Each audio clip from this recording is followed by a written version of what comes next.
یقیناً امام حسین رضی اللہ عنہ کی شہادت کا واقعہ اسلام کی تاریخ کا سب سے دردناک اور عظیم واقعہ ہے۔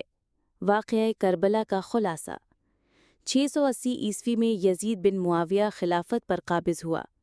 یزید بد کردار اور غیر اسلامی افعال میں مشغول تھا۔ امام حسین رضی اللہ عنہ نے اس کی بیعت کرنے سے انکار کیا کیونکہ وہ حق و باطل کے درمیان فرق واضح کرنا چاہتے تھے۔ جب اہل کوفہ نے امام حسین کو دعوت دی، وہ اپنے اہل و عیال کے ساتھ کوفہ کی طرف روانہ ہوئے۔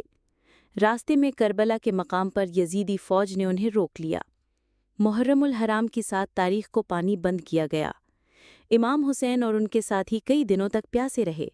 10 محرم یعنی یوم عاشوراء، اس دن امام حسین نے اپنے تمام ساتھیوں کو ایک ایک کر کے شہید ہوتے دیکھا۔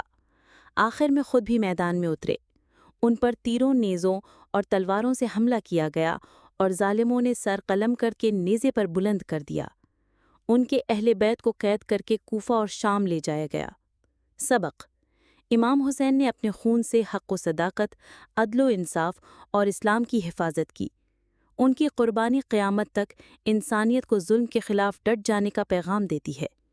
واقعہ کربلا کی تفصیل: امام حسین علیہ السلام نواسۂ رسول تھے جنہوں نے حق و باطل کے درمیان واضح فرق قائم کرنے کے لیے اپنی جان قربان کی۔ پس منظر: جب یزید بن معاویہ خلیفہ بنا تو اس نے امام حسین سے بیعت یعنی وفاداری کا مطالبہ کیا۔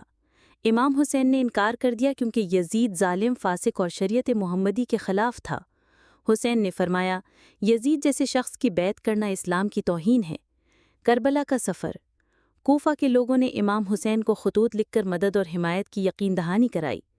حسین اہل بیت اور چند ساتھیوں کے ساتھ روانہ ہوئے، لیکن کربلا کے مقام پر یزید کے لشکر نے راستہ روک لیا۔ محرم 7 کو پانی بند، امام حسین کے خیموں کا پانی بند کر دیا گیا۔ بچوں، خواتین اور مجاہدین نے 3 دن سخت پیاس میں گزارے۔ 10 محرم یعنی یوم عاشوراء، امام حسین کے ایک ایک ساتھی بشمول ان کے بھائی، بھتیجی اور بیٹے علی اکبر اور علی اصغر شہید کیے گئے۔ آخر میں امام حسین خود میدان میں اترے۔ بے جگری سے لڑنے کے بعد انہیں شہید کر دیا گیا۔ ان کا سر نیزے پر بلند کیا گیا اور اہل بیت کو قیدی بنا کر شام لے جایا گیا۔ پیغام: کربلا صرف جنگ نہیں تھی، یہ سچائی، قربانی اور ظلم کے خلاف ڈٹ جانے کی علامت تھی۔ سبق: امام حسین نے ہمیں سکھایا کہ ظلم کے خلاف کھڑا ہونا ایمان کا تقاضا ہے۔ حق کے لیے جان بھی دینی پڑے تو پیچھے نہ ہٹو۔